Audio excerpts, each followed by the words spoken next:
Hi, everybody. Thank you so much for being here with us tonight. My name is Laura Henriksen. I'm the Director of Learning and Community Engagement at the Poetry Project. It's really, really good to see you all.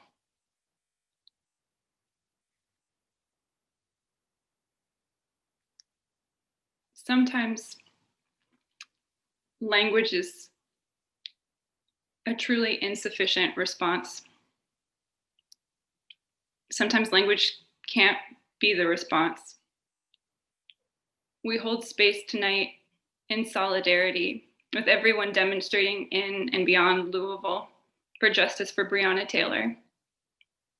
I invite you to join us in a moment of silence.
Thank you. We're so honored and grateful to have Frank Wilderson with us this evening to read from his crucial new book, Afropessimism, and to speak with us afterwards. As questions occur to you throughout the course of the event, please chat them to Andrea Abikaram. You'll notice that they have Q&A after their name in the chat, and we'll get to as many of them as we can after the reading. I imagine that a lot of us are pretty familiar with Zoom at this point, maybe more familiar than you would like to be. But just a few reminders at the beginning. One is that we are recording this event. So if you have any concerns with privacy, I would encourage you to leave your cameras off. And I would also remind you that it's possible to change your screen name by clicking on the little tile that is you, and you'll see a rename option. And then I also would like to note that in the top left corner, you'll see that live button. If you click on that and then select view stream on custom live streaming service, you'll be able to access our live transcription of tonight's event. And if you find it doesn't work when you first open it, refresh the page. We realize that really helps. Our wonderful moderator for tonight, Anna Kreinenberg, is about to add into the chat now a link to a PDF where you can access additional Zoom tips and suggestions that we've put together to make this evening as for the best possible viewing and listening experience of this evening. If you have any questions at any point about Zoom or any trouble using it, please feel free to chat Anna, who will be very happy to help you. Anna is also now adding to the chat our statement of safer spaces, which you can find too at the bottom of that PDF that Anna just shared. I do want to say that even as this space that we share in which we gather is not physical but virtual, that in no way changes our commitment to building greater safety together. Or if it does change it, it's only insofar as it deepens it and expands it. And we're really grateful to you all for joining us in that commitment and in this community.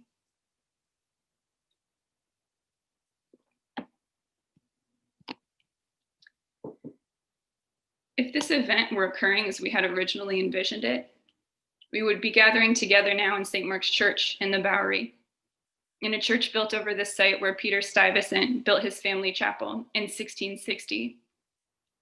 Peter Stuyvesant enslaved 40 people and in his time as Director General of New Netherlands, increased the population of enslaved Africans in the colony, whose stolen lives and labor were used to construct the buildings and streets on this stolen land. St. Mark's Church is located on the unceded homeland of the Lenape people, Lenape-Hoking. I am speaking to you tonight from what is called Sunset Park in Brooklyn, which is the unceded homeland of the Canarsie, a Munsee-speaking band of Lenape people. It's also a neighborhood whose waterfront was redlined in the 1930s, and a neighborhood which developers until just yesterday were seeking to rezone for luxury retail in a move that would further gentrify this neighborhood.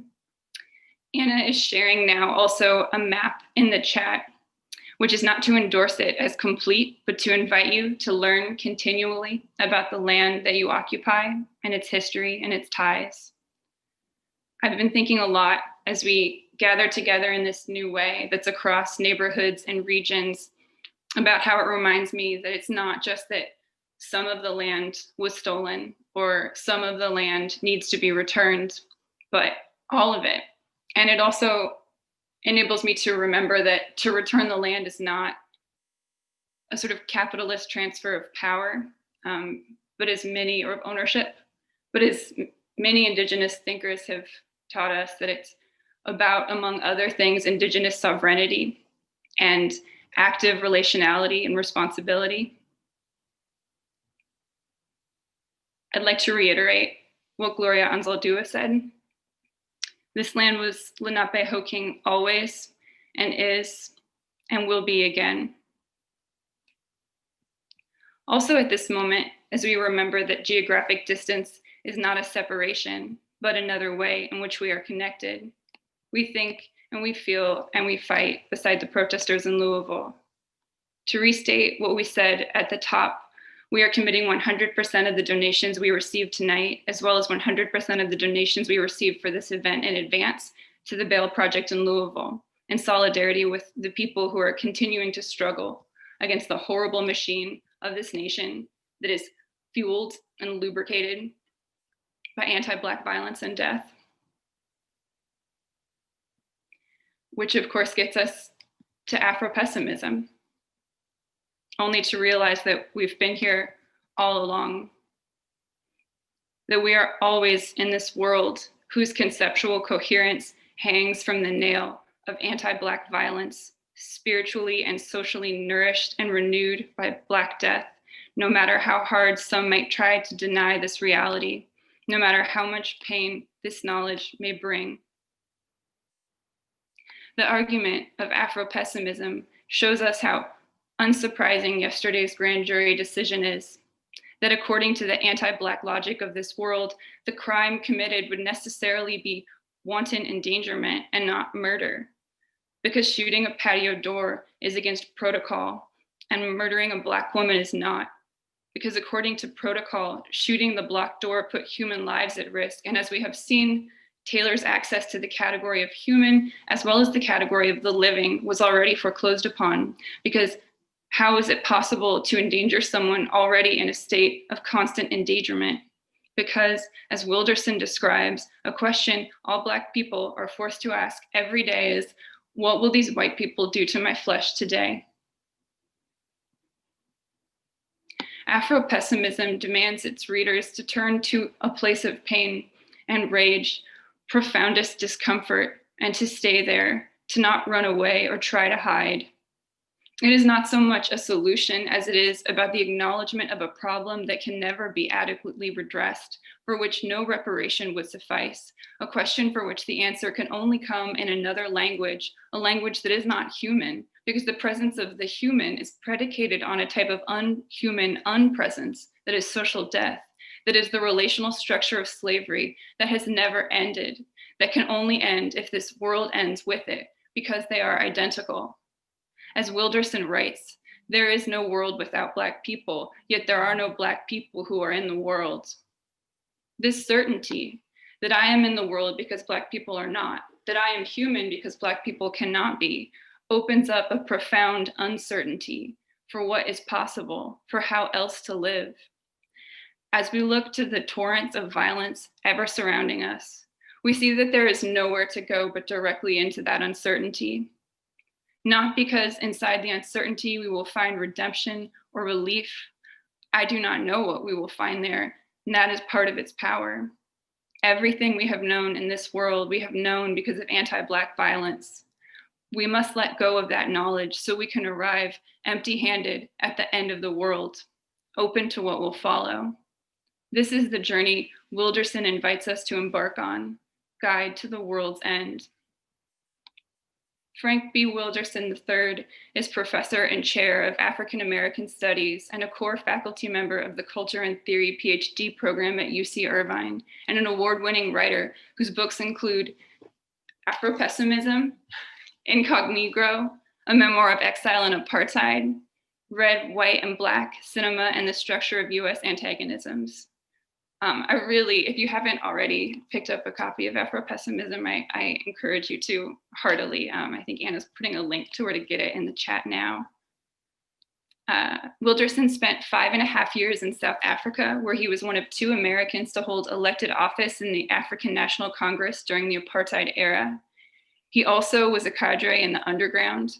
His literary awards include the American Book Award, the Zora Neale Hurston Richard Wright Legacy Award for Creative Nonfiction, the Maya Angelou Award for Best Fiction Portraying the Black Experience in America, and a National Endowment for the Arts Literature Fellowship.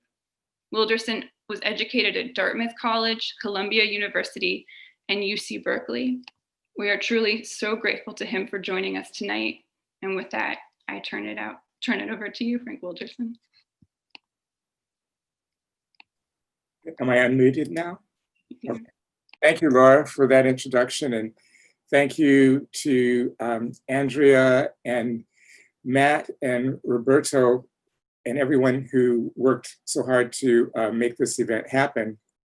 I also appreciate the donations of, you're turning the donations from tonight to the bail fund.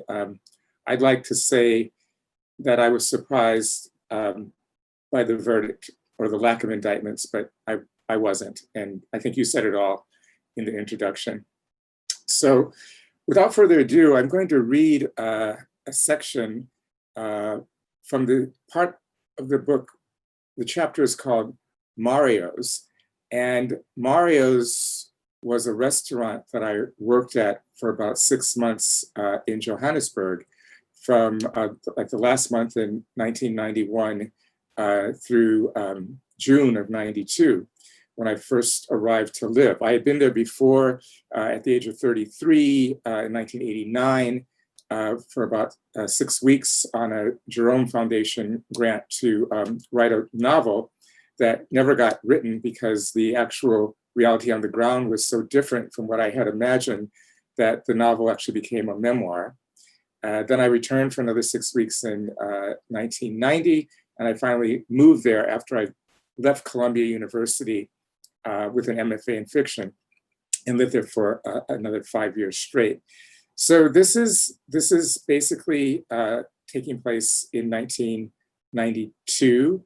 Just to give you a few contextual definitions and ideas, Santon will come up. And Santon is, at that time, anyone who's traveled to South Africa now, especially to the Johannesburg region area, their whole demographics have changed. But at that time, Santon and Parktown were rich, white, English-speaking suburbs to the northern part of Johannesburg. And I worked at a suburb called Bromfontein, which is kind of in the city, an enclave where the university was. I taught for half a year in the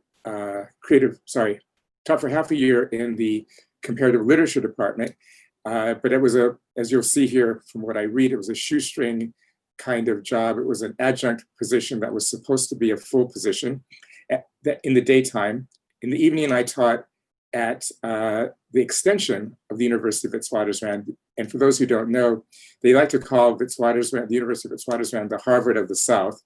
It's a white English-speaking university that had wanted to get the jump on affirmative action from the Afrikaner-speaking universities. So they had started admitting a few Black students in when I arrived.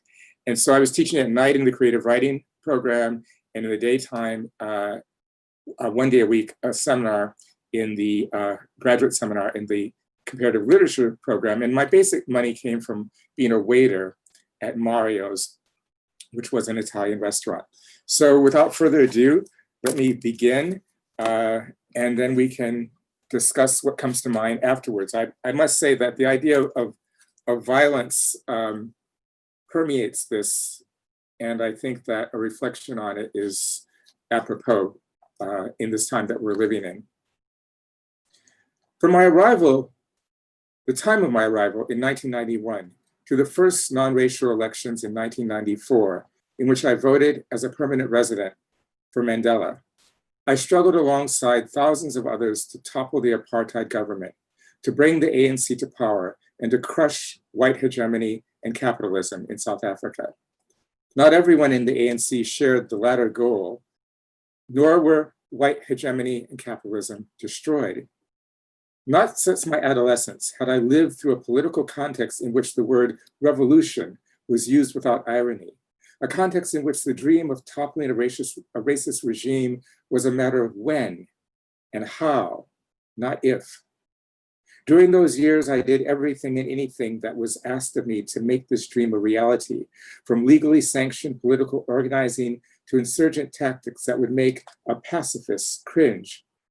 Pacifist is in scare quotes, because the same person who condemns guerrilla warfare will pay their taxes without pause or thank a military veteran for his service.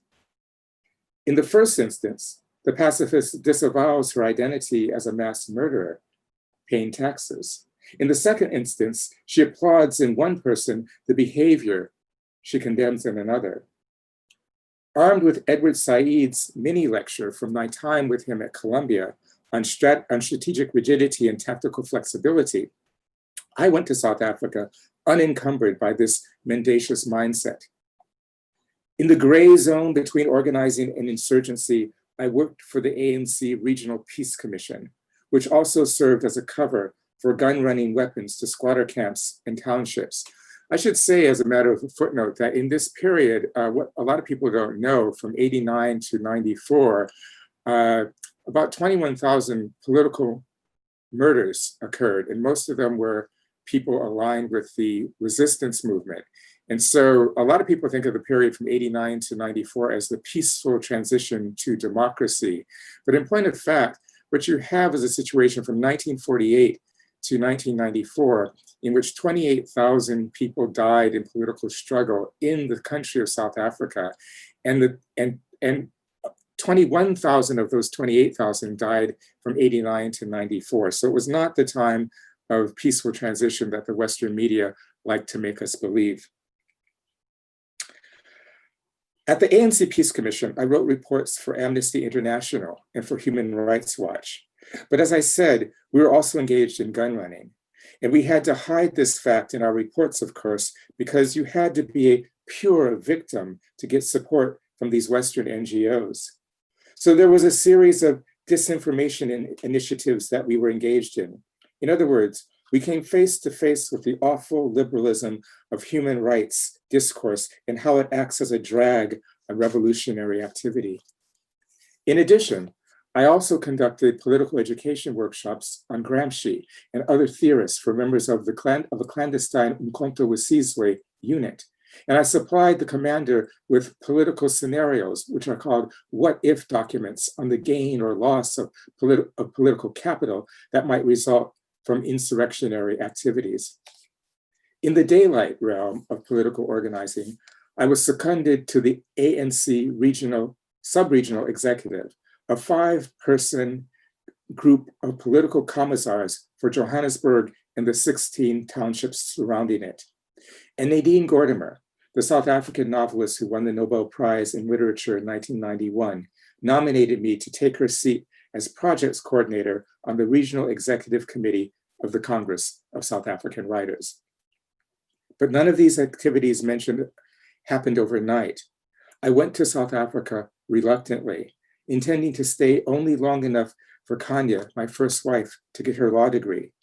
More disappointments and reversals were bundled into the first 6 months of our life in South Africa than I had known since the first 6 months of my life with Stella 11 years before in Minneapolis. Had I been an Afropessimist and not a Marxist at the time, I might not have been so broken by it all. I would have known that the world is one big plantation. I went to work in a dreamy trattoria called Mario's in a suburb of Joburg, not far from where Kanya had returned to law school. White English-speaking South Africans called Wits the Harvard of the South. Shortly before I arrived, the government confiscated Kanya's identity documents. She was stateless now. She was stateless now in the place of her birth, and her passport was revoked. Even if she changed her mind, we couldn't leave as we had planned. The dream of moving to Amsterdam was receding swiftly. Nor could I get permanent residency through her status as a South African citizen. Kanya and I were collateral damage. Her older sister, Reboni, had been fired from her job in the finance department in the homeland of Bophuthatswana. Reboni's partner was an insurgent in the Azanian People's Liberation Army, the armed wing of the Pan-Africanist Congress.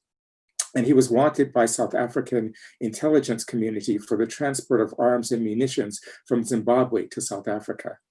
So Reboni was fired and placed under house arrest, and Kanya's identity documents were confiscated as well. None of this fazed me when I first arrived, for I had a glowing letter of recommendation from Professor Edward Said at Columbia. Within days, I had landed a job as a junior lecturer, what we would call an assistant professor in the States. Kanya and I thought our problems were solved, but on the day before classes began, I was fired. I went to the office of the dean to sign my contract. Instead, I saw that she had a copy of my letter of recommendation from Edward Said on her desk next to a copy of the syllabus for my graduate seminar titled Intellectuals and the State. The dean was aloof and pushed for time. She had no contract for me to sign. Instead, the dean told me a story. Edward Said had given a public lecture at Wits a few months before I emigrated. Our Jewish students, as she called them, rioted. She told me how they tore through campus, overturning dustbins and disturbing the peace, the kind of thing we are used to from our Black students. Apparently, her Jewish students had not agitated on campus prior to Edward Said's visit. Employing me, she said, ran the risk of all that happening again, especially when the contents of my syllabus, now she slid it across the desk to me, got out. I pleaded with her, but she stood up and offered her hand.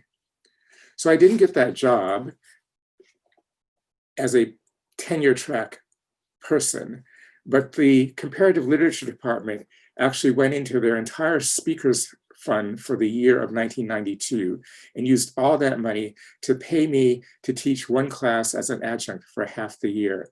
But that was it. I couldn't get administration to do anything for me. So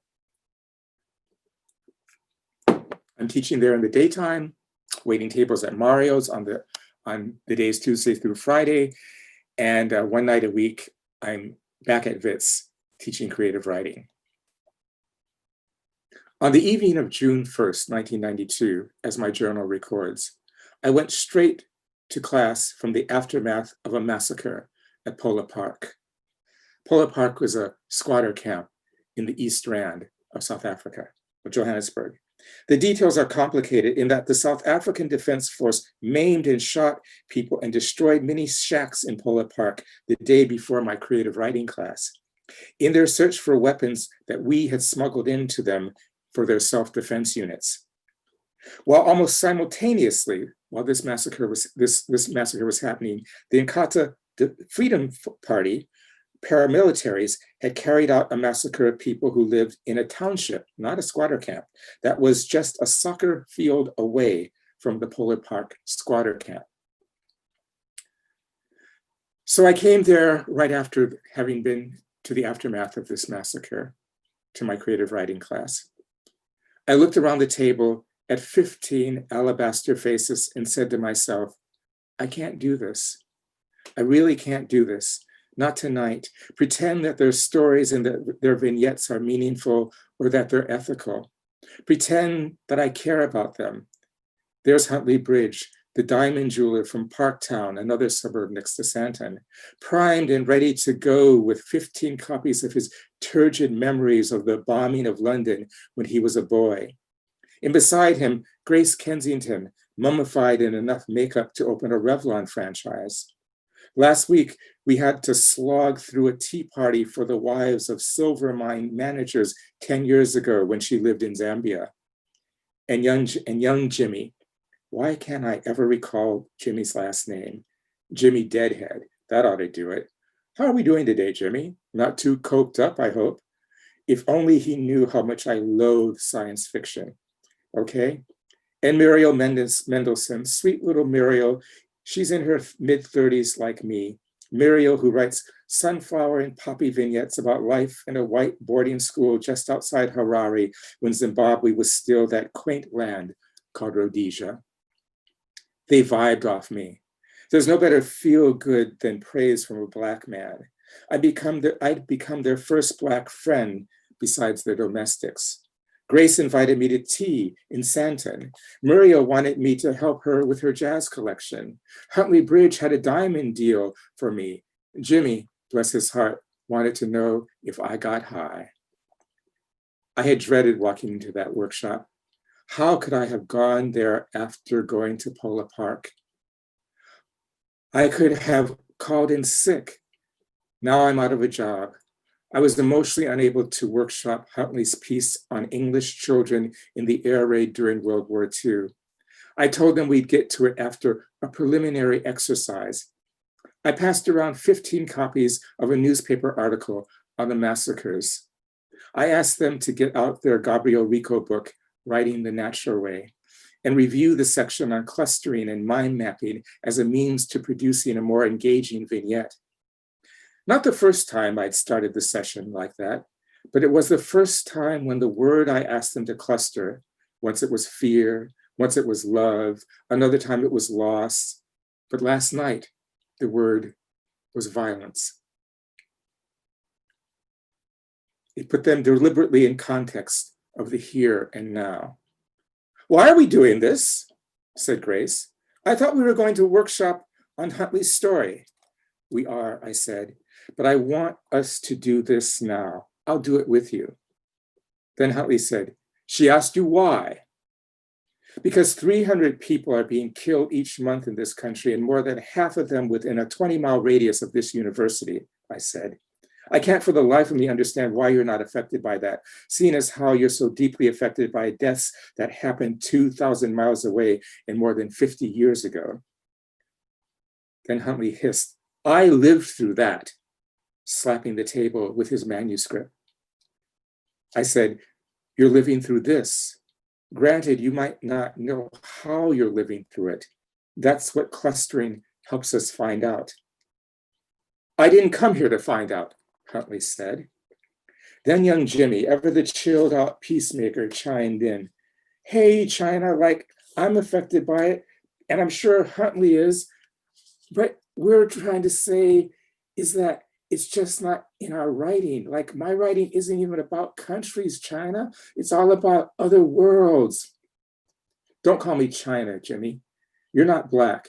You're a white Led Zeppelin head from the suburb of Norwood. We had crossed the Rubicon. The lines were drawn. All that was left was to fight it out. Huntley told young Jimmy that he didn't have to take that, not from him. My back stiffened at his not from him. Grace nodded. Muriel looked distressed. The rest of the class sat absolutely still.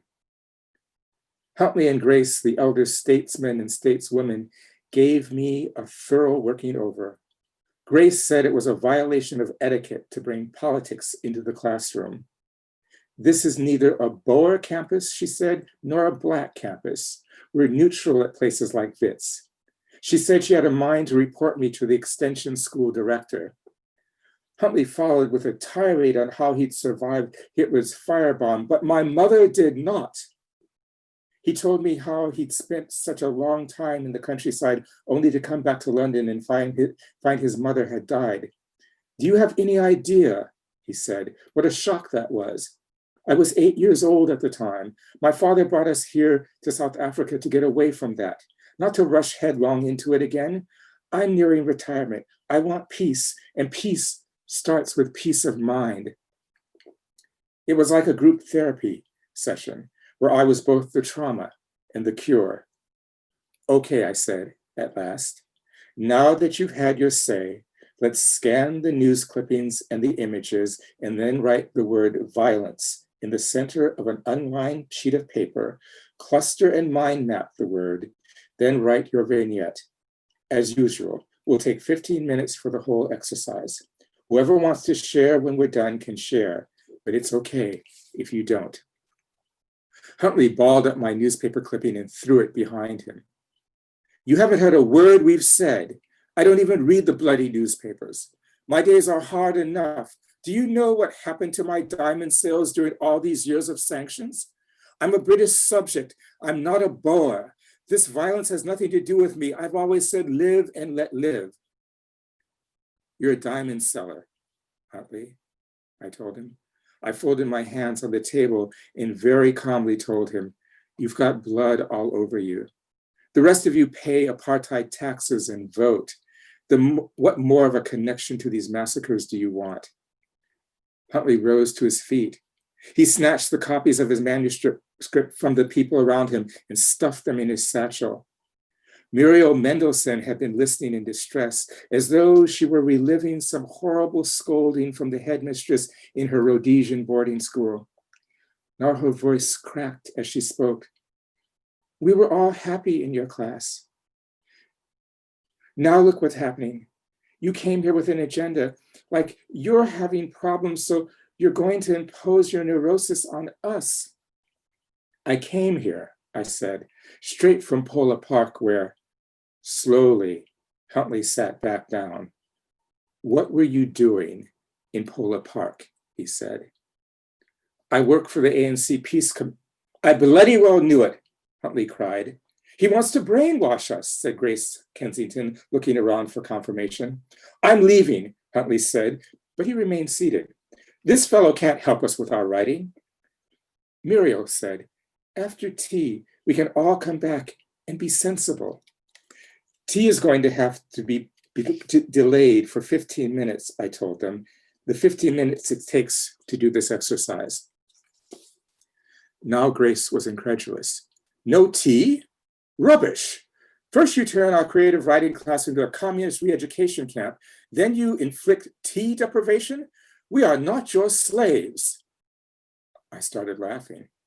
You think I'm funny, she said. You think I'm a joke to you. You live in Sandton, don't you, Grace? Don't answer that, Grace, Huntley scoffed. The man's a sophist. Where she lives has nothing to do with tea. How many other people live in Sandton? I went on. 4 of the 15 students lived in Sandton. The rest of them lived in other rich white suburbs near to Sandton, such as Rosebank and Parktown, where Nadine Gordimer lived. Well-policed enclaves for the British. Those under 40 lived in Yeovil, Norwood, or Bellevue East, where apartments could be found. I told them some things that they already knew, that no more than a thin highway separated Sandton from the Black township of Alexandra. Alex, as it was known, had a population of 400,000 residents living in one of the most densely populated areas in the world. Sandton had wide boulevards, sprawling parks, 5-star shopping malls, and houses the size of citadels. Did anyone know what percentage of the people in Sandton had electricity? I asked them. They scoffed at the ridiculousness of this question and said 100%. Right, I said.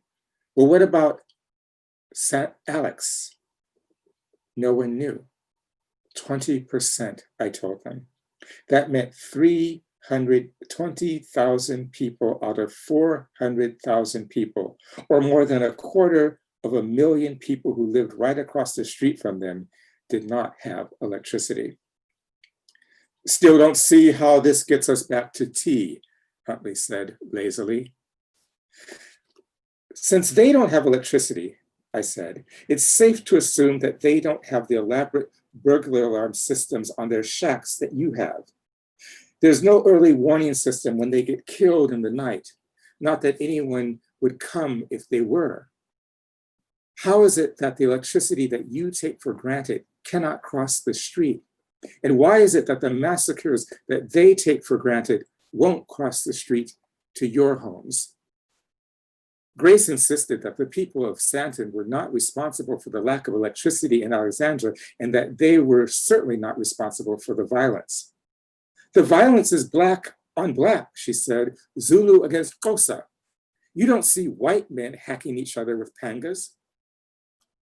Would she agree, I asked her, that since July 1990, Inkatha Impimpis, meaning Contra turncoats, had been streaming into the Transvaal in record numbers? She told me Impimpi was a derogatory term. How would I like to be called nigger, she said.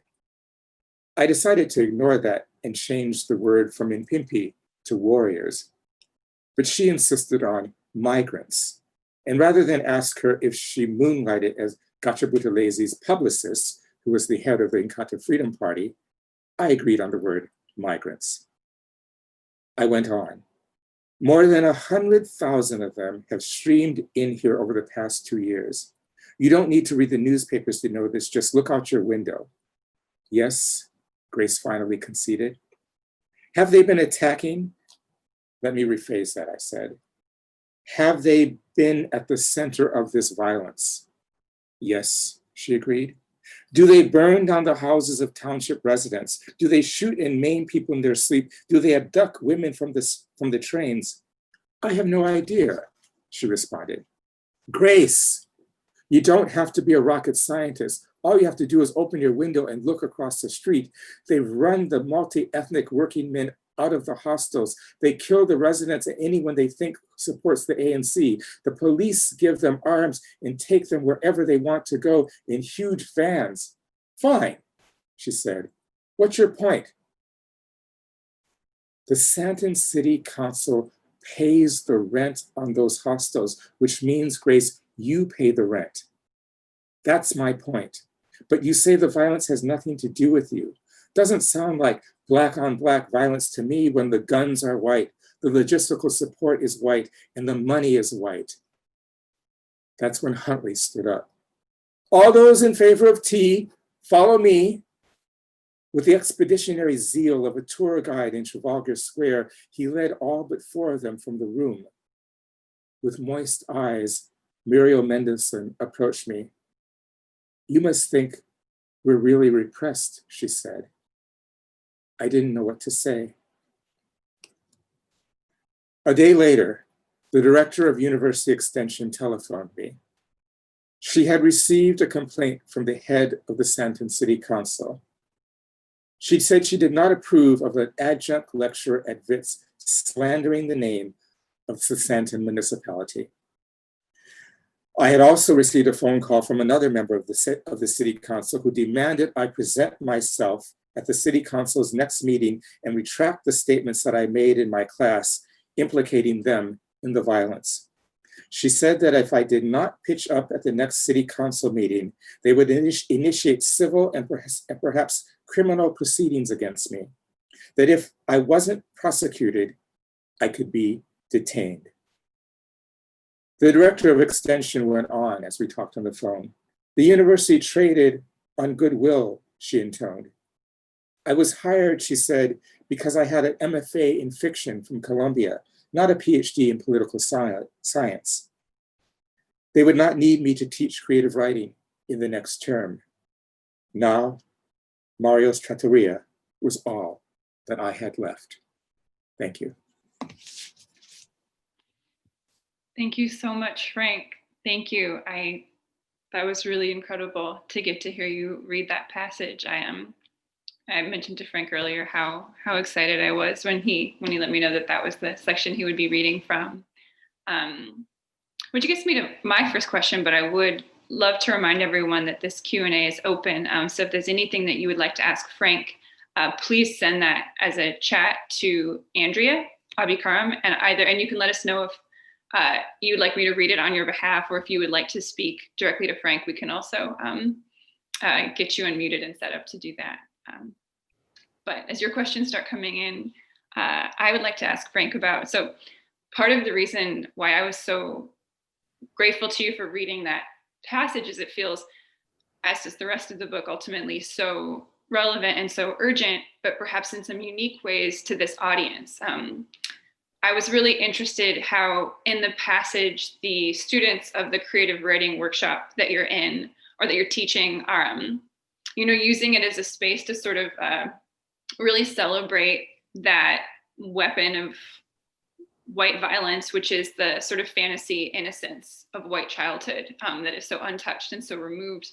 So you give us that, relationship to writing, but then at the beginning of the book, you give us this very deeply different description of poetry, where at this sort of like agonizing moment of coming to have a new understanding of Afropessimism, in part, it's a poem that's ringing in your mind, a poem that you've written. And of course, you are a poet, and you're in community with many poets. And I was thinking of these two poles of creative writing or of poetry that you describe, and wondering if you could speak to any relationship that you see between how poetry invites us to sort of move outside of narrative sense or normative sense, or the ways in which poetry sort of refuses conceptual coherence, and how you might relate that to your thinking as an Afro-pessimist, which also is so connected to this challenge to conceptual coherence and to narrative stability, and it's sort of the violences that underlie all of that. Yes, well, thank you. I don't have a clear answer for that, because I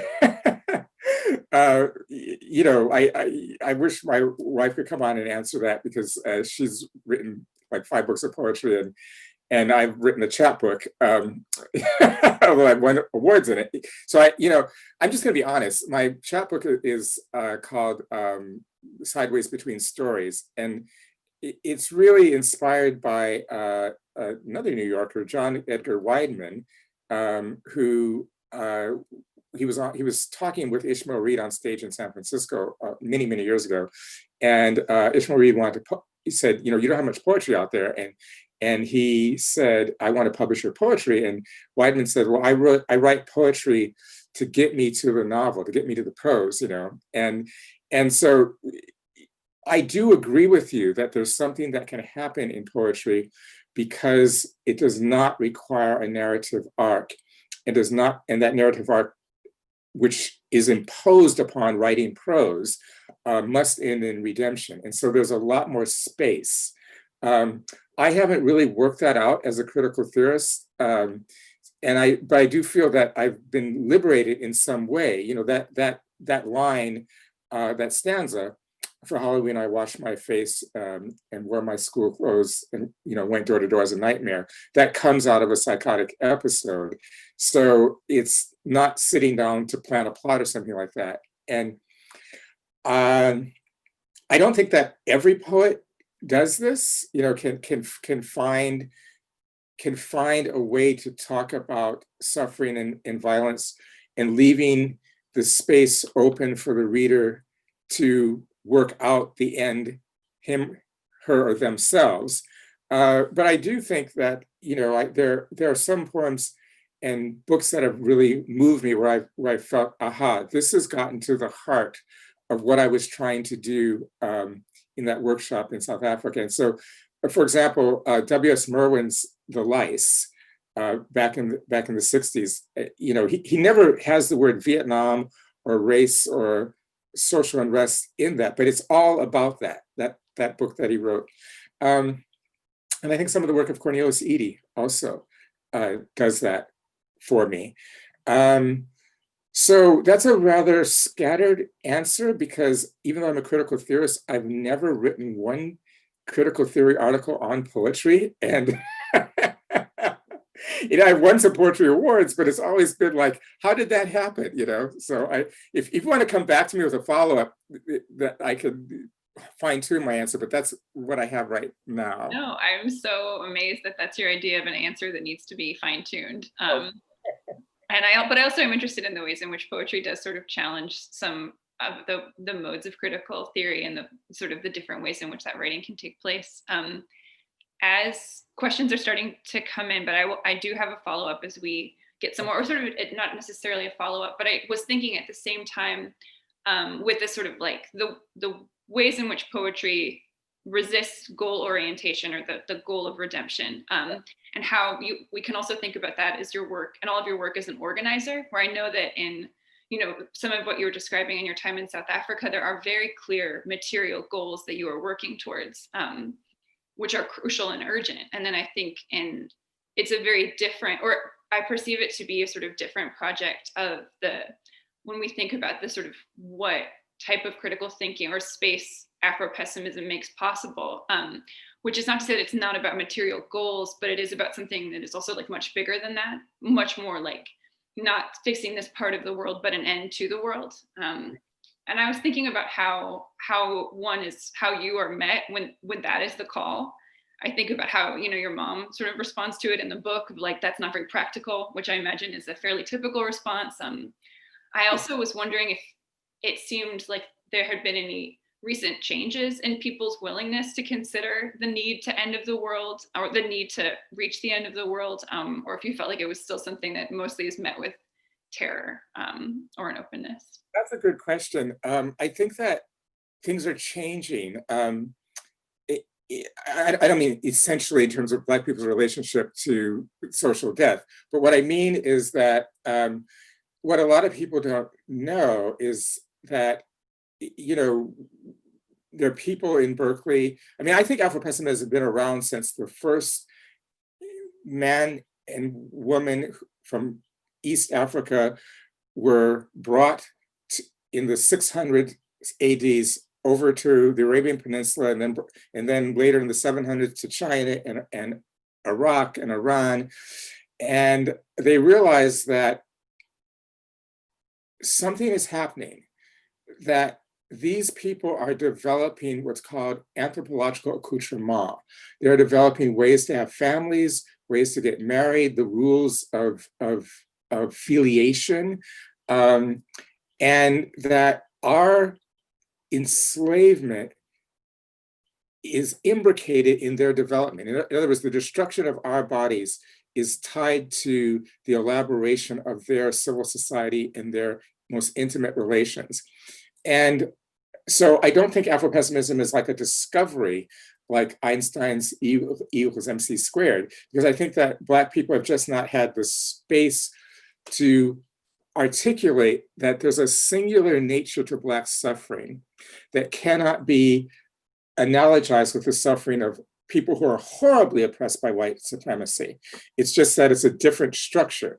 And I think there's a thing called Ubuntu amongst the Bantu people from Nigeria, going all the way to East Africa and then down to South Africa. And that's a way of just giving the other a kind of generosity as opposed to demanding your own space and perspective. It's called humaneness. And I think too much Ubuntu has traveled on the slave ships over to the United States, and it's transformed itself into anger management by Black people in my age group.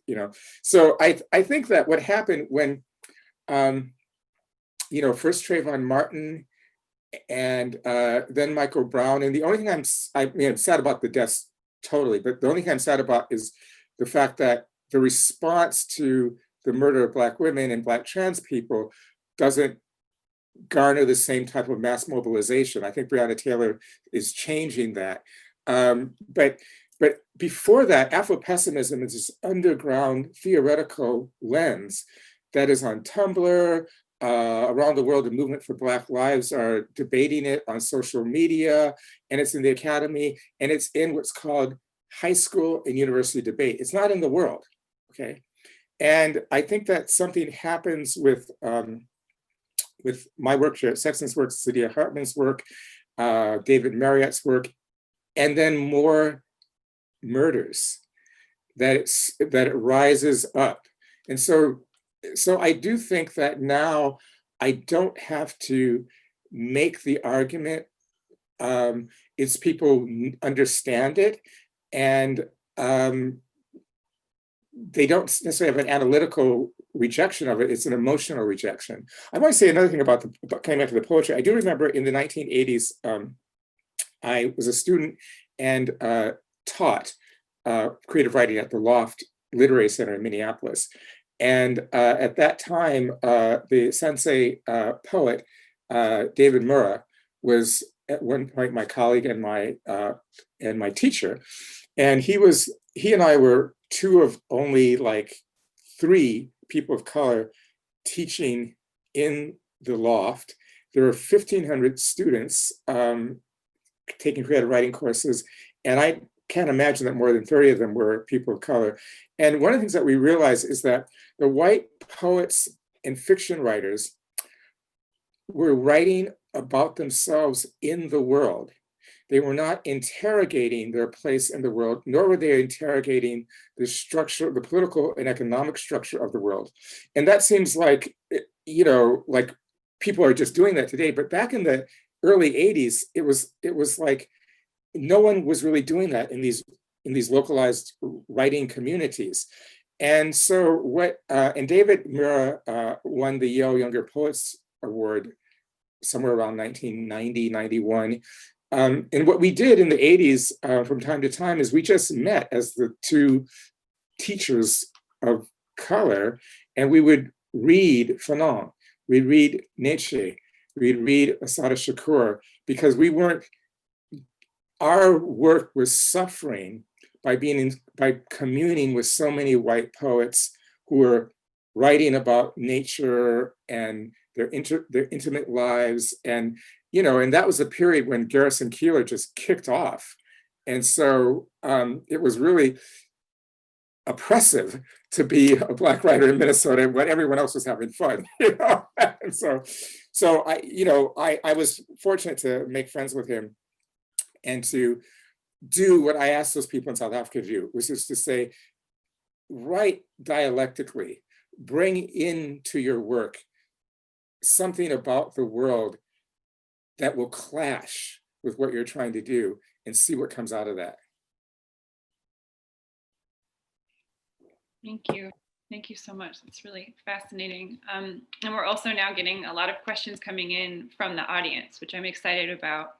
And the first person who will be turning the camera and mic on for is Anna Sautenberg. Anna, are you ready? Let me see if I can find the person. I am, yeah. Anna, you said? Oh, I see. Yes, I see. Okay. So I think, yeah. Mm-hmm. I think she's on mute. Are you? While she's muted, I'll say hi to my friend Tara. Okay, I'm asking. All right, Anna, are you ready? Yeah. Hello. My question is pretty basic one. In both your experiences and in conducting your theoretical work, have you come to notice any significant differences between the anti-Black violence in America as compared to that in South Africa? Well, that's really interesting.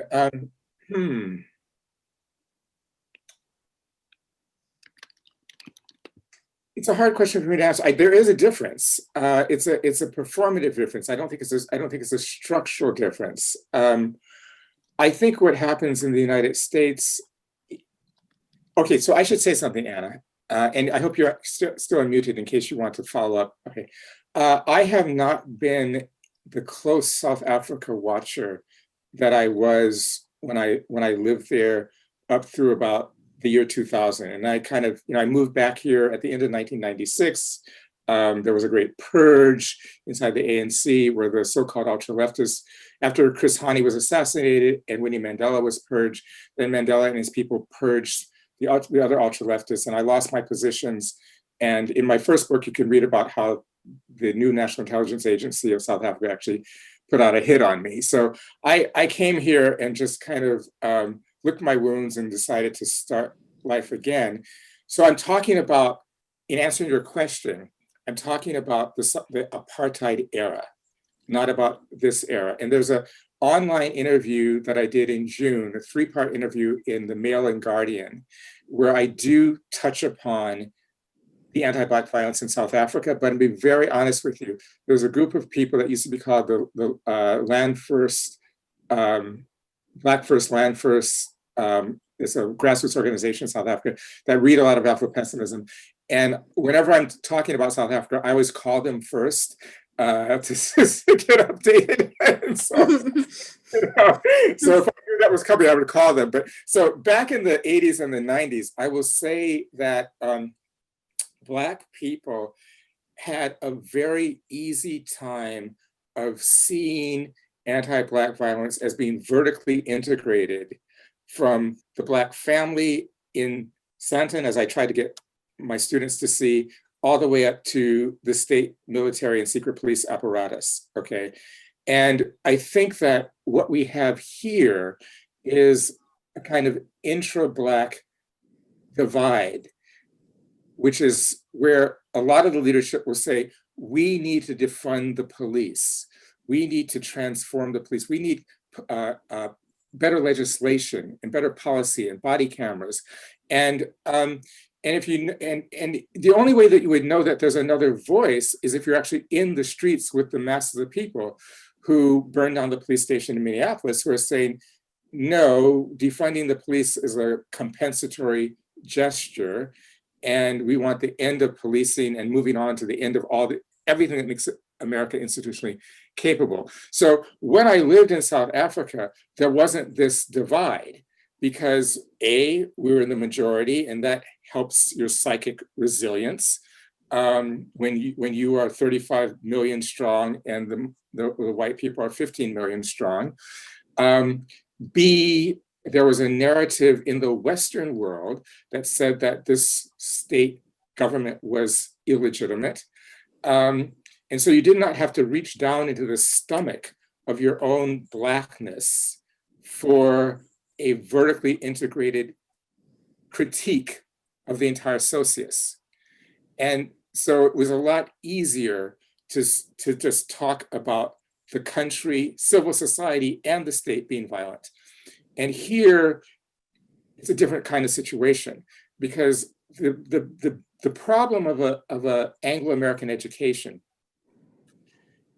is that the pedagogy, what underlines everything from nursery school all the way up to the university, is that there's an intuitive kind of semiotic rebar on syllabi, on lectures, which force or coerce people or channel people into presenting problems with solutions. And that is a really, really impoverished structure of education. It is the most impoverished structure of pedagogy. And so what happens, especially if you live in the center of empire, you can't imagine that the solution could be the end of your own empire, you know? You're constantly trying to educate yourself to find ways to make your empire better. And that was not something that we suffered from as a lens of interpretation in South Africa. It's a very different situation. So that would be my answer, yeah. Thank you. As a quick follow-up, do you feel as if the fact that many Black Americans do feel like they have to, give a little in terms of, like you said, like adopting the positions of defund the police, put on body cameras instead of abolition? Do you feel like that inhibits them from maybe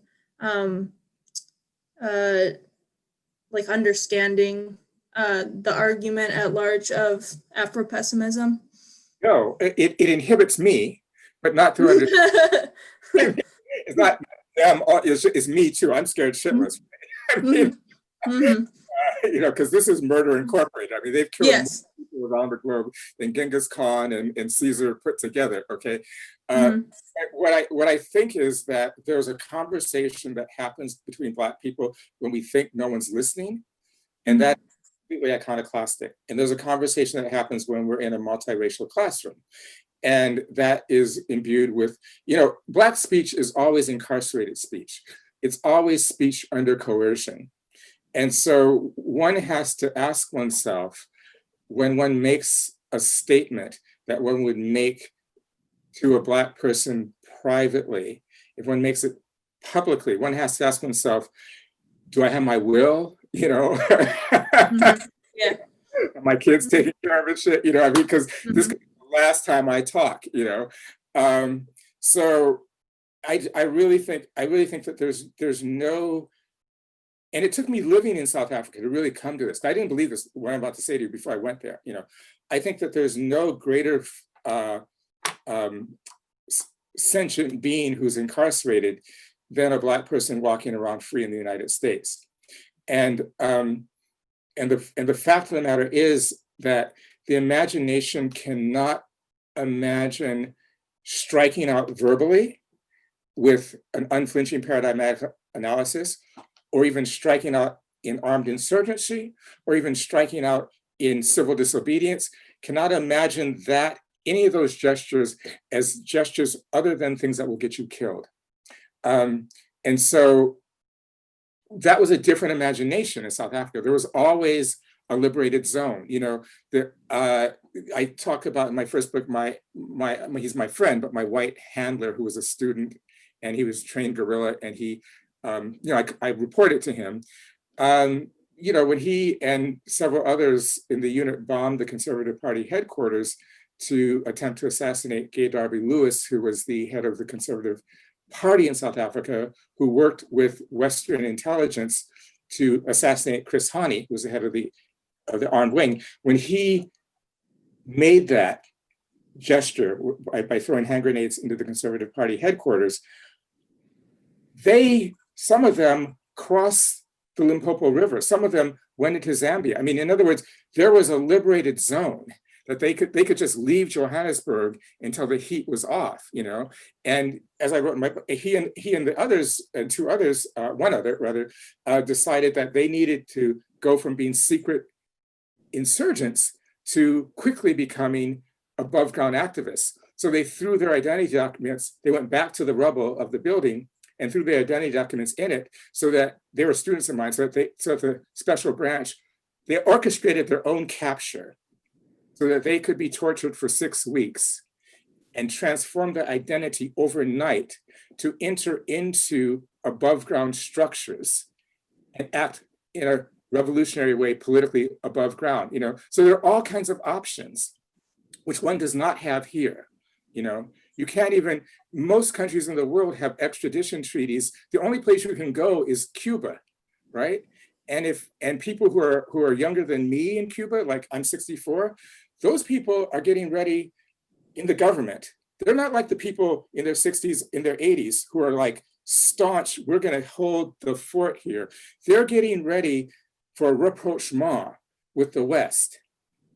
And what that could mean is that Assata Shakur gets sent back. There's a whole village of Black Panthers and people from Chile and Nicaragua and Honduras, a village outside of Havana that Castro has built for revolutionaries who hijack planes and stuff like that.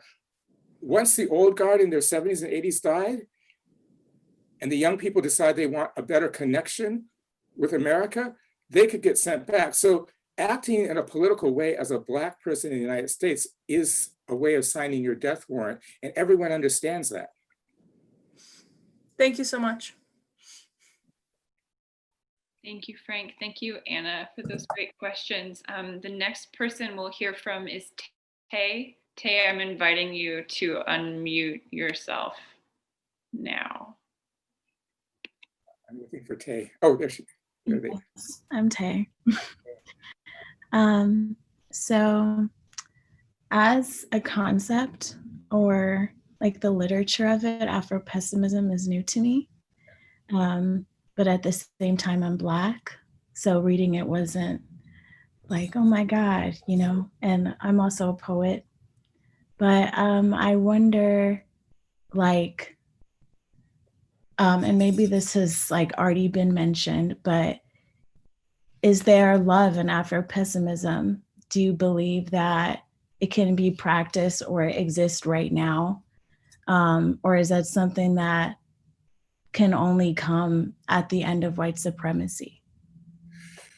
Okay, that's a question that I would encourage you to, I don't normally do this, but it's a deeply theoretical question, okay? Because on the one hand, I will be speaking, I would answer that question psychoanalytically. Let me back up a minute, and if I get off track, I want you to reel me back in, right?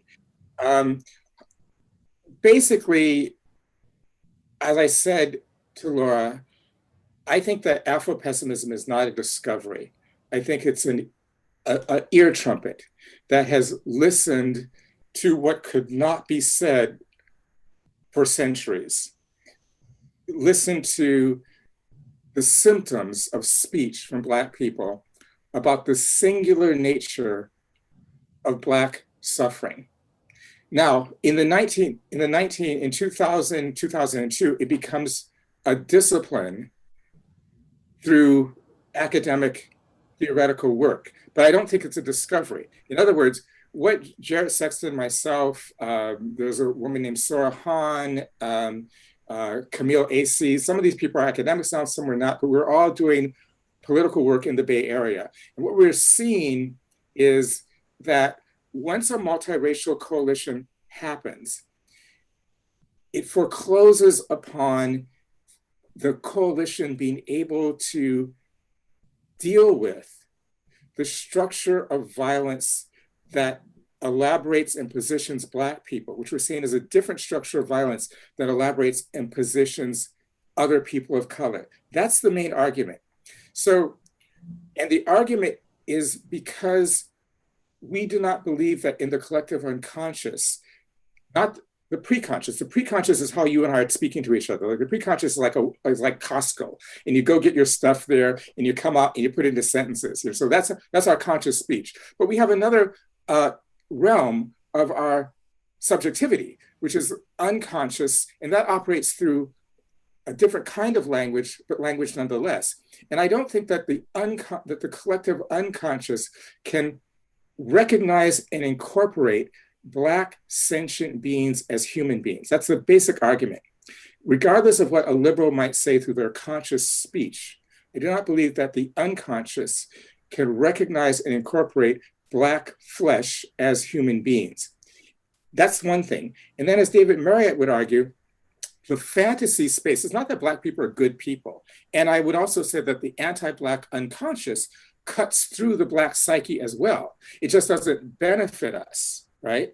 That the unconscious Negrophobia, that Blackness is a stimulus to anxiety. That's what this means.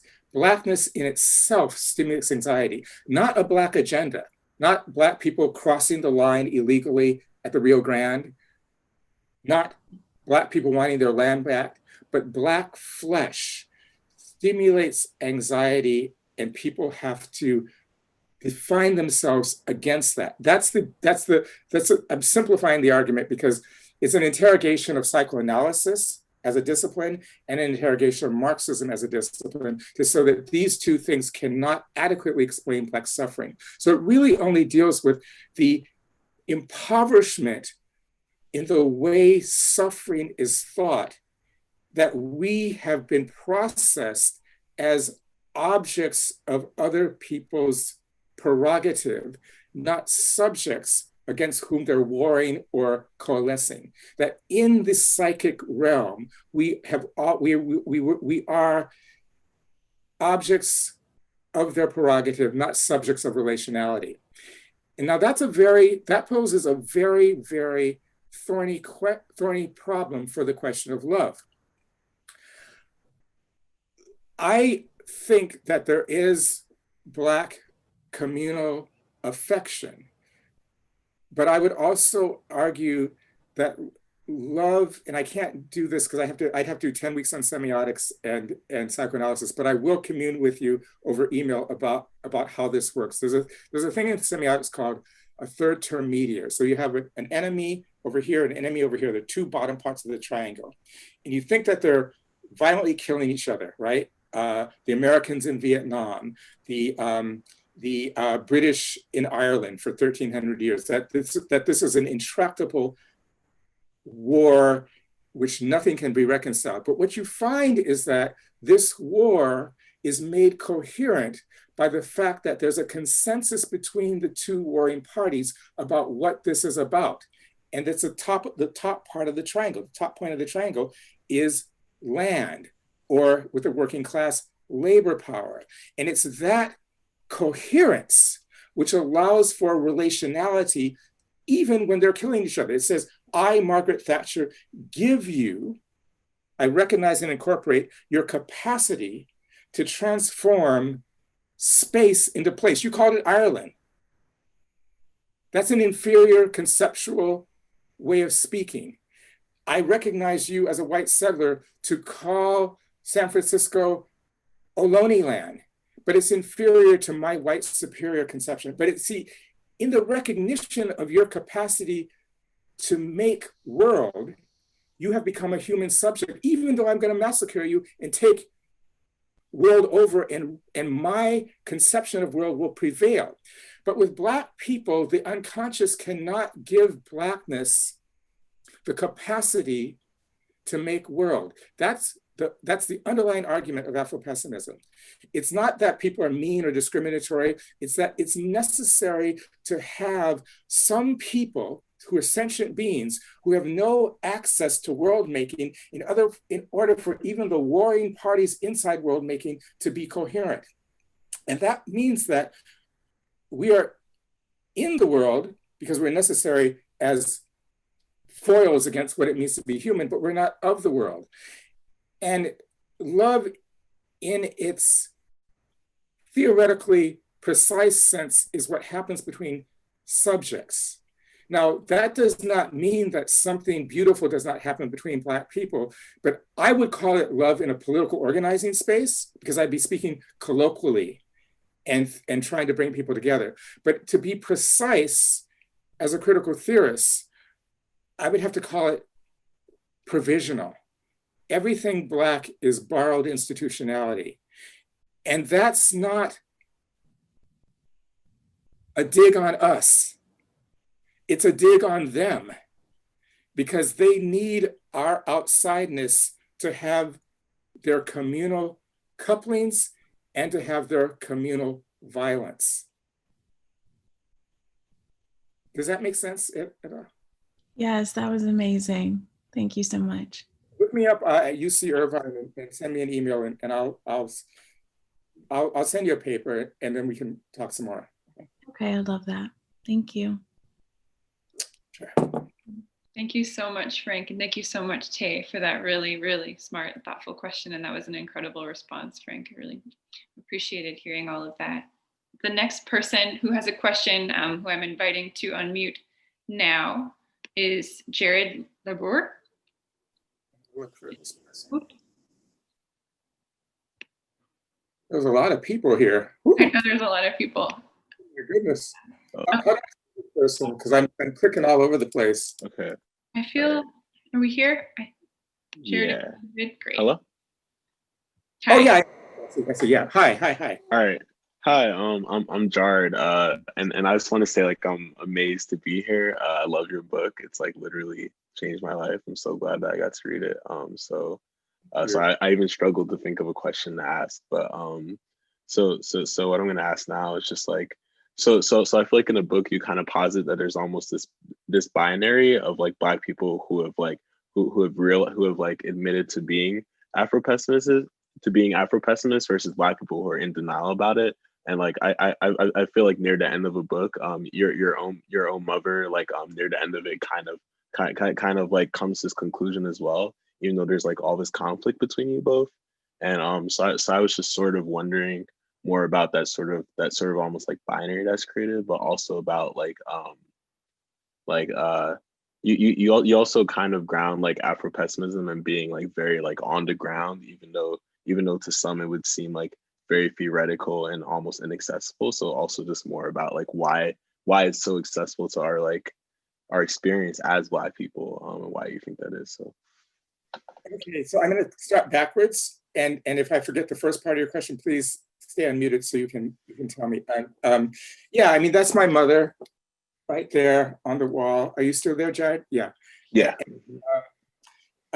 Yeah, she passed in January, and she and my dad's still alive. He's 89. They're profound intellectuals, but they're also Roman Catholics, and they're also members of the Democratic Party. And even though they've seen everything in their lives, like me, I mean, I'm not immune to this. It's just that I try to write by pouring gasoline on myself and lighting a match. That's the way that I need to write, so that I don't compensate my fears and all the anxieties, But I think that once I was, to give you a joke, once my dad and I were talking, and he said, if I believe that loopy Alice in Wonderland logic of yours, we were sitting in Minneapolis at the table. I have no choice but to go to Washington, D.C. and get a gun and kill every white person in sight, which I thought was a really, really, anti-intellectual intervention, and he knows better because he's a profound intellectual. And so I responded in kind. I said, well, no, that you're being very hyperbolic, and he says, how is that hyperbolic? I said, well, because you wouldn't have to go all the way to Washington, D.C., which he didn't think was very funny. Okay. So I think that every Black person is an Afro-pessimist at some point of the day. In other words, they understand that, should I get a ton of money? Should this become a democracy? Should everything economic, and even if Native Americans get their land back, damn, I will still be the foil against which the unconscious comes to understand itself as human. But they don't go deep into it, because the question then becomes, what do I do? How do I go to my job? How do I, and I grant that that's a legitimate question. I was at a book signing at, where was this? This was on the Medgar Evers College in Brooklyn, right across, well, we all are. Yeah, and this woman who's Black, she's about 10 years older than me, comes up and says, this thing, they said Obama was getting elected the next day. So are you going to vote for Obama? I said, no, I don't vote, And they said, why? I said, because I'm against the country. I'm not against Obama as a person, but I don't. And I said, would you vote for the first Black person to drop an atomic bomb? Would that be really groovy? And so there are 80 Black people at the Medgar. We had this great conversation. I tried the same thing the next night at NYU, and they all went haywire. But this woman comes up to me and she says, what you said, this thing about the futility of voting and your sense of rage at the project, not at discrimination, at the project of America. She says, I feel that in my heart. I feel that all the time. And I'm a nurse at a hospital in Manhattan, and I pretend to be invested in the future of this country when I go to work. And how do I go to work and speak like you? And I said, don't. I have an academic freedom clause in my contract as a state professor. But it's precisely because of my views that I've never been able to get hired at a private school, There's a political litmus test. I said, you can only have these conversations between yourself and other Black people in small groups, but I think that things are changing. And I also think, what was the first part of your question? I wanted to get to that before I think you've began to answer it, but it's sort of this idea of like Black people either being Afro-pessimists or being denial about it, but all of us kind of knowing at our core, what's up with it. Yeah, I don't criticize Black people for being in denial of Afro-pessimism. I did a workshop for 35 leaders of Black Lives Matter in 2016 at what used to be Audubon Ballroom, the Shabazz Center on 168th Street and Broadway.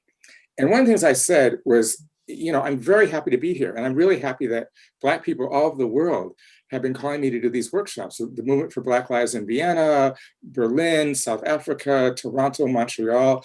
And your project is reformist. You're calling for police accountability, defund the police, this kind of thing, and Afropessimism is an iconoclastic lens. I said, don't bring Afropessimism into your day-to-day practice until people on the ground are ready for it. This is beautiful what you're doing here on 168th and Broadway, because you've cleared a space acting politically with civil disobedience, but you only want policy changes, but you've cleared a space for me to come in and have a revolutionary workshop. That's the beginning. We got to take stair steps, kind of small steps, because this country responds to Black people asking for the most minute form of rights as though you brought an AK-47 into the room. They will just kill you for voicing your opinion. We're the only group where there's no treaties between us. There's no articulation between Black people in the state apparatus. It's just captivity, surveillance, and violence.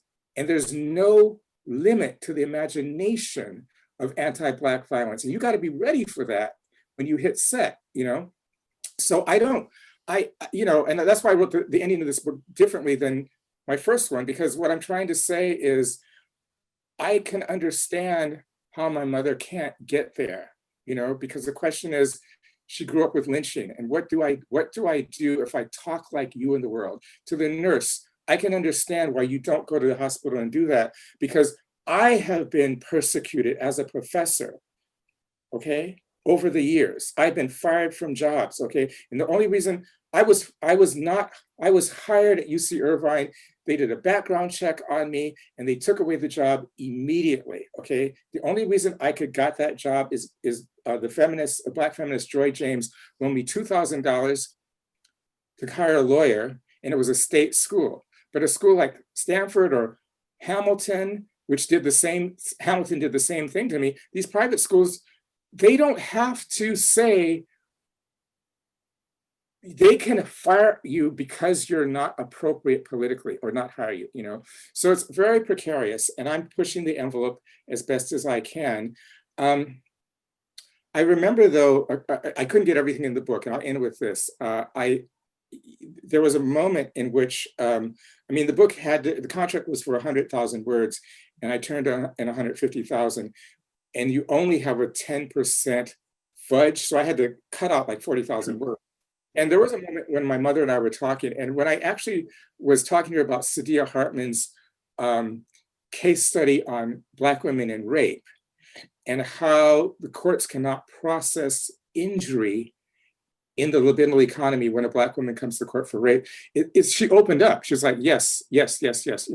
So I think that every Black person is an Afropessimist throughout the day. Most of us have jobs and families. And there are those of us who have, like everyone, been trained in the Anglo-American tradition where you're taught, well, what is the solution?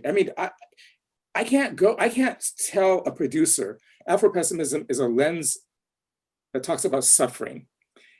And it cannot present you with a solution, even though there can be a solution, because the whole episteme has to be undone. And I still go on the radio show and they say, so what is the solution? I'm like, geez, we have this conversation, It really, right. It's just Matthew Arnold back in 1869 was trying to produce a public education system that would educate the working class, but not allow them to solve problems on their own, because he was shit scared of what was happening in France. And that is what we have inherited throughout the British Commonwealth and in North America. Teachers who come with problems and they do not let it fester. They try to tie it up with redress before it's over. No, redress happens in the streets. Thank you. Thank you so much. Thank you so much, Frank. Thank you, Jared. I apologize for mispronouncing your name. Frank, how are you? I know we talked in the beginning or before, it'd be like a 25 to 30 minute Q&A, and it's definitely been over 30 minutes. So I wanted to check in with you. Do you feel this has already been amazing? So if this is the night, this is the best night. Or we could do one more, two more. How are you feeling? More questions? Yeah, so we have a bunch more. I just want to honor your time. You've already been so generous with us. So we could do, we could do one more, two more. We could, as you want. I defer to you. Let's look at 3. Okay, 3 more questions. Fantastic. Thank you. I really grateful for your time and energy. The next person we have a question from is Amma Birch. Amma, I'm inviting you to unmute yourself. I'm going to look around to see if I can find. Right. Hi. Oh, Mr. Wilderson. Yeah, Frank. All right, Frank. It's been really a profound lecture, and lots to think about. I haven't heard about Matthew Arnold since I was studying at UNL, getting a MA in English, but I got kicked out of that program. Oh, I'm sorry. Okay, that's sort of my segue to my question, though. You talk about the use of humor in your literature. Where does it come from? How do you find it? I thought that the section where the woman said that you were laughing at her and that you thought that she was funny. Well, that was funny as someone who's been in the classroom. That was very hilarious. So could you talk a little bit about that? Well, I wish I could do a British accent, because it would really, I wish I could have, I trained as an actor to fix the scene, because, she's, we are not your slaves, I could, I was like, well, yeah, you goddamn straight, I'm your slave, you know what I'm saying? So I don't actually know, but let me put it like this. In 1978, so part of the book, I talk about how in 1976, the FBI opened up this file on me when I was 19 years old and went to education abroad program from Dartmouth to spend a quarter in Trinidad. And very interesting, because I did work for the Communist Party, writing a independent study. I went to Trinidad for the winter quarter, 1976, and the FBI had this thing about me talking with these Puerto Rican solidarity activists in Trinidad, saying that I belonged to a revolutionary organization and that I would go back to the United States and send them money and literature. And I had never thought about that incident until 2018, when someone said to me, well, you were in the underground. A guy named, book you should read, William Maxwell, wrote a book called FBEYES, FBIs. He's an English professor out of Missouri. And in that book, he found out that the FBI has the largest, most sophisticated Black literature department in the whole world, that they have been studying Black poetry, Black creative nonfiction, Black fiction, and that department is 101 years old now. It started in 1919 when the Red Riots were happening, when the white people were rioting and massacring against Black people who were moving north. And Claude McKay wrote a poem, If We Must Die. And Hoover said, we have got to have a bead on the creative writing of this population, because he understood something that the CIA wouldn't learn till later, that if you look at the creative work of an oppressed population, you can do an analysis of what's called a leading indicator. You can strategize, where are they going to be 5-10 years from now, So he just started collecting manuscripts, unpublished manuscripts of Black writers. And he's been doing that, well, he's dead now, but they've been doing that for 100 years. And they've been putting Black writers on what they call preventative detention lists, which are Black writers to be put into concentration camps should stuff kick off like they did in the 1960s, right? And so they started doing that. It got so sophisticated that these FBI agents were writing Black poetry in Black vernacular. They were writing Black short stories in Black vernacular. They were putting out in what is called in the intelligence world false flags, where they were creating literary journals that would capture Black writing. And so what I found out through this FBI file was that they had been following me since 19.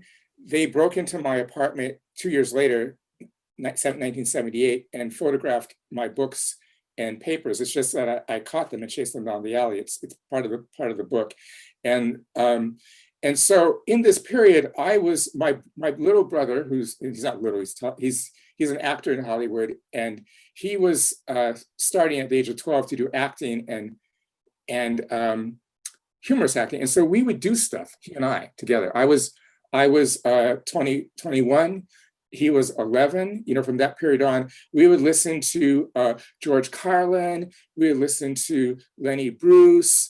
We would listen to Richard Pryor. And that's what he and I would do all the time, And then I got a job as a stand-up comedian this is the naivete of a Black kid having gone to the Ivy League, who should have been dead a long time ago. Got a job as a stand-up comedian at a white country western bar in Minneapolis. So I don't need to tell you that, I thought my shit was on fire, but I didn't last very long doing kind of political jokes at that place, So, and my mother, as I have on the wall here, she's passed, but she's extremely sarcastic and just cracking on people all the time and doing, so it's just kind of part of our family in a sense, listening to comedy records and testing out bits that I would do to see, my brother would sit there on the sofa when I do a shtick, right? And he'd go like, he's 11 or 12 years old, and he would just, try not to laugh, and the job was for me to get to a point where he would have to laugh, and so that's it. I don't know how else to answer the question, but I hope it helps. That's wonderful. Thank you so much. Sure. Wonderful. Thank you so much for posting that question, Amma, and thank you so much, Frank. That was really marvelous to hear. The next person we'll be hearing from is Zoe Hopkins. So Okay. I'm asking you to unmute yourself. Zoe. Hi, how are you? Good. Good. It's an honor to be able to ask you a question. And yeah, happy to be here. So I know that Saidiya Hartman was your mentor, I think when you were at UC Berkeley. And so I'm curious to hear if you can speak to the way in which your work on Afropessimism intersects with Black feminist thought by folks like Saidiya Hartman and Christina Sharp, whose work is deeply engaged with the kind of indefatigable hold of slavery on bodies that are racialized, but also on Black bodies, but also on gendered bodies as well. And you spoke to this idea of Black flesh invoking this kind of anxiety in the subconscious, which made me think also of Hortense Spillers and her analysis of the hieroglyphics of the flesh in Mama's Baby, Papa's Maybe.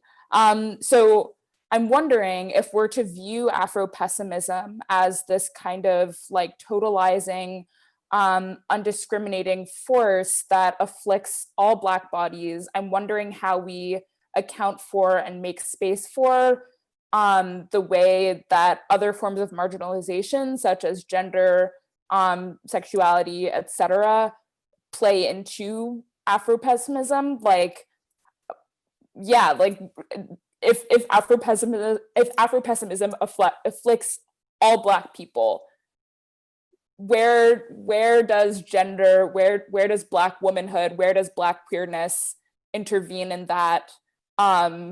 Yeah, basically, like, what is the kind of Black feminist role to play in Afropessimist thought? Thank you for that. Well, I think that I actually address this, and I'd like to hear back from you if I don't answer your question adequately. There's a Mail and Guardian 3-part interview that I was asked this question, and for me, I think that Black feminism is a vast archive. I don't think that it can be characterized in one overarching way.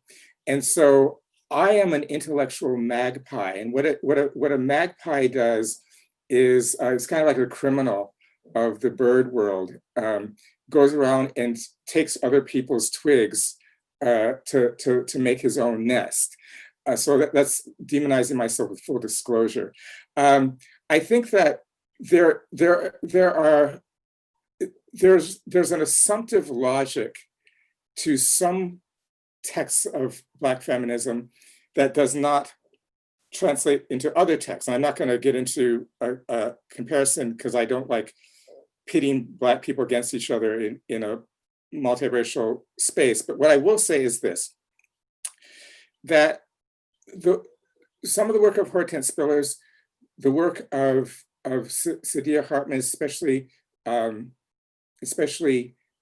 Scenes of Subjection, and Evelyn Hammond's and Sylvia Winter, and particularly Evelyn Hammond's essay that I teach all the time, which is called Toward a Genealogy of Black Female Sexuality, have made interventions in what I call structural positionality that may or may not have been intended in the work itself. In other words, let me come out of Blackness for a moment to give an analogy that might help us. There's a way in which, if we just think the working class is structurally oppressed by the fact that the time of the working day, half the time of the working day, is given over to the parasite of capitalist accumulation, so that everyone who punches a time clock suffers in the same way, essentially, whether they're gay, straight, trans, male, woman, or a person white or a person of color. They suffer the same way, which is to say, they suffer the fact that their labor power goes into producing more than use value. So they suffer the same way, essentially. But when you get down to the actual nitty-gritty of the working day, the ways, the performances and context of the suffering are going to be very, very different based upon gender, race, locale. I mean, a woman in a maquiladora on the other side of the Rio Grande who has no access to feminine hygiene products because the boss won't allow that, who can only go to the bathroom once in a day, who cannot have any time for childcare. That person is suffering in a specifically gendered way, in a way that a man who is teaching at a university in Stockholm is not suffering. So I do believe that if you look at the work, the Afro-pessimist work of Salamawit Tarefe,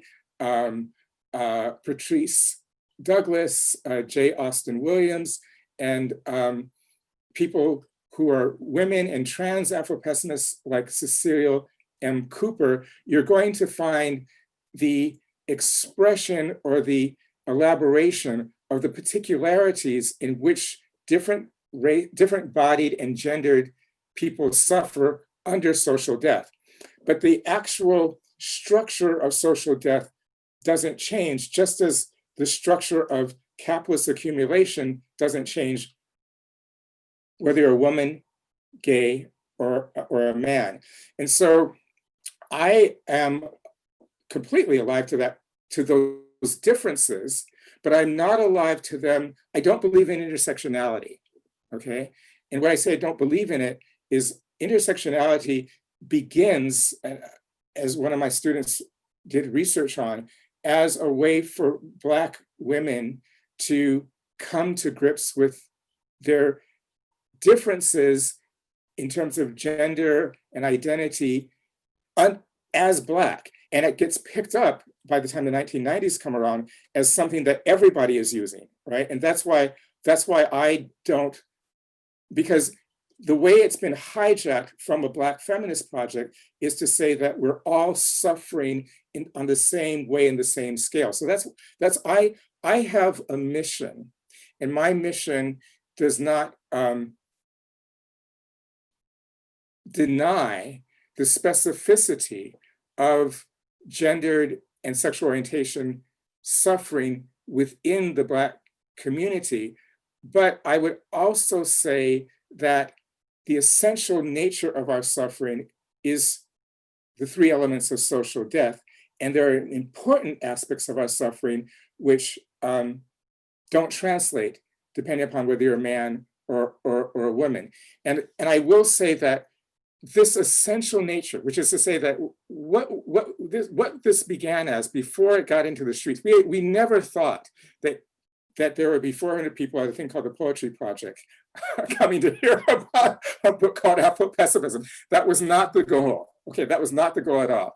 It was a very simple, highly abstract intervention meant to stay in the academy. In other words, we had no thinking that, Jared Sexton never said to me, hey, this could be politicized, you know? It was simply that here is Das Kapital, the book that explains working class suffering.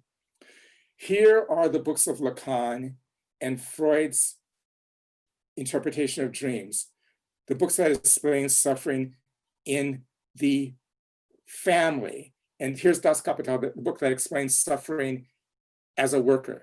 And what we are seeing in our political work in the Bay Area is that 80% of the people, even if they've never read Das Kapital, believe that the essential nature of suffering is an antagonism between the haves and the have-nots.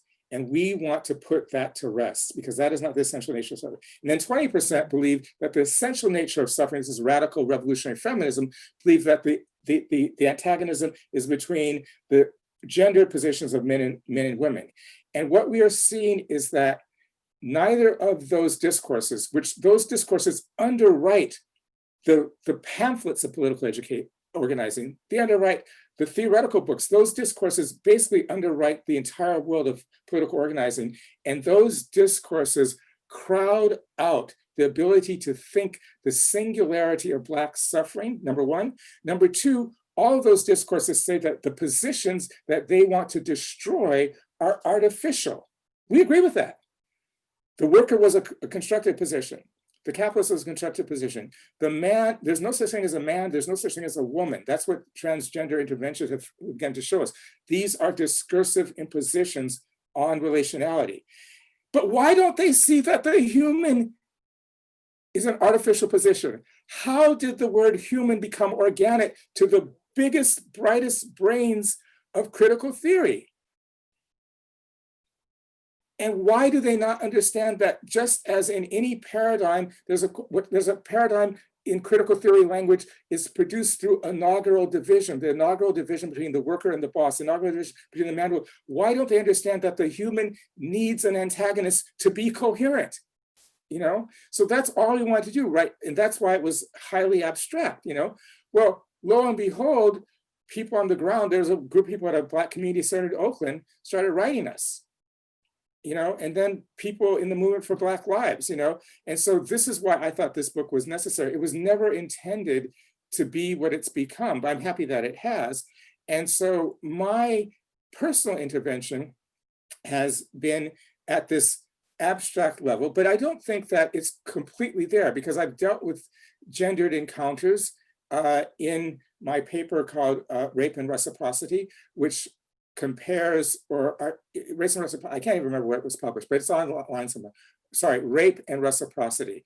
And in that particular article, I take the most highly sophisticated Marxist feminist, Leopoldina Fortunati, and interrogate her sense of what it means to suffer as a woman through the assumptive logic of Saidiya Hartman's Scenes of Subjection. And I will say that this intervention that showed us how we could interrogate the structure comes out of things like Mama's Baby, Papa's Maybe, and particularly the chapter on the case studies on rape in Scenes of Subjection. So I do think that Black feminist intervention made through studying case studies of how Black women suffer a global intervention on how Blackness is positioned. And I don't think all of Black feminism does that. Do you want to follow up? Sorry, I was struggling to unmute myself. I don't want to take up too much time. So I'll just say that was really, yeah, thank you for that. That really helped clear up a lot of questions. And I appreciate you taking time to sit with that question. Thank you, Zoe. Zoe, you can't, I mean, I tell students this all, one can't come to me and my work like it can explain everything. I can only explain one thing. Of course. My 3 books only explain one thing. That's structural violence. Structural violence. There are tons of other people who explain other things. And Afropessimism will not help you make it through the day. It will help you understand how you suffer, not what to do about that. No. Yeah, it's not helping me make it through the day. I'll be real with you on that. And you'll be okay. Yeah. But thank you. Sure. Thank you so much, Zoe, for that really, really great question. And thank you again, Frank, for the brilliant and generous response. Can't believe we're to our last question. I did want to note before we get there, though, that we've raised $748.69 for the Bail Project Louisville. So thank you so much, everyone, for your generosity. We're really, really grateful for you for joining us in that. And now for our last question, I'm turning it over to Da Guy Bassan. I am asking you to unmute yourself now. Hi. You kind of got my question was going to be about humanism, and the kind of way in which like academia tends to try to make any kind of text that mentions Black suffering a project towards trying to push Black people towards humanism, like the Sonia Hartman quote, where like making personhood coterminous with injury. But you kind of got into that a lot with your last answer. So I was also going to ask you, like, having been in these discourses and like academic spaces, I think about the text by Vincent Woodward, Delectable Negro, and the poem Portrait of Georgia, and the way how in the latter part of that text, Vincent talks about how images of beauty are also associated with like this like destruction of Black flesh. And so even the joy of like art comes out of this. We see it clearly in Portrait of Georgia, where he relates the beauty of a white woman's skin to the look of burnt Black flesh after a lynching. How do you confront something where like joy and happiness in someone's mind is so coterminous with your destruction, and still live so many times afterwards? Is there some secret that you have? Because I mean, it terrifies me to bring that up to the face of like a white person, that like your joy and life and living and like even the intricacies of your art are like so entangled with this destruction. How do you where do you find the courage to say that to the face of white people? And I don't know if you're confident that you will live afterwards, or how do you do it? I just, yeah. I'll tell you, stay unmuted so we can talk. I'll tell you a little joke. So people, it's a morbid joke. I mean, when I was in South Africa, a woman asked me, how do you know when you've been assimilated from a traditional intellectual to become what Gramsci calls an organic intellectual? And I said, well, when they try to kill you, then that's when you know. Oh man. I don't have a good answer for you on that. It's like I was 14 years old, and we'd gone to Berkeley. I was in 8th grade, and it was Nixon started bombing Cambodia, and stuff started popping off. And in those days, I was fortunate because I left Minneapolis for some formative years, and I was like, oh, okay, so the country's on fire. It's not like Minneapolis ain't the world, right? And Students for a Democratic Society, SDS, would come into our junior high school and kick the teachers out and commandeer it was 6 blocks from UC Berkeley's campus. They'd kick the teachers out and commandeer it for anti-imperialist school. They give us gloves so that when shit popped off at UC Berkeley, we had the gloves in our lockers. We could run up, and we were so small, we could run between the legs of the National Guards, right? And take the tear gas canisters and throw them back, you know? And so we just had a lot of training from them. And then there was a Black Panther office in Berkeley for most of the time I was there, and they did after school, you know, and they just talked to us about taking it to your death, you know? I mean, it was just that kind of talk that we were getting from the white radicals, and we were getting from, you know, the Panthers. I remember one brother walked in and he said, you know, come here, little brother, you know, come here, young blood. And I said, okay, you know. He said, what's that? I said, well, it's Ralph Ellison's Invisible Man. He says, every day you bring in this book in here, you know, haven't you finished this? And I said, oh yeah, I read it 5 times. He yanked it out of my hands. He said, give me that shit. And he threw it in the garbage can, you know, and he reached out and he got Frantz Fanon's The Wretched of the Earth. You know, I was like 2 months away from my 14th birthday. You know, he said, now you read the first chapter concerning violence, and you come back tomorrow and you tell me what this shit says, and don't let me ever see you with Ralph Ellison's Uncle Tom ass motherfucker, you know. And he just went on and on and on, you know. And so, you know, so I got home, you know, and my dad was on sabbatical there, you know, and my mom was studying French for her language for her PhD. And they see this book. Now, I am remembering, I've seen this name before, right? And it's on their bookshelf, Black Skin, White Mask. But see, in those days, the Black bourgeoisie was reading Black Skin, White Mask because they didn't know how to read it as a revolutionary text. And the Panthers were reading Wretched of the Earth. So my dad says, where'd you get this? I said, you know, because I told him I was playing basketball, right? You know, so the truth came out, he gave me a whooping, right? You know, and I said, okay. That was a pretty good whooping, which means this is an important book, right? You know, and so I read that shit, you know, and it said, and so when the native sees the settler's flesh, when the native sees the settler bleeds just like he does, that shakes the world in a very necessary manner. I was like, God damn, well, there's a sentence for you, you know.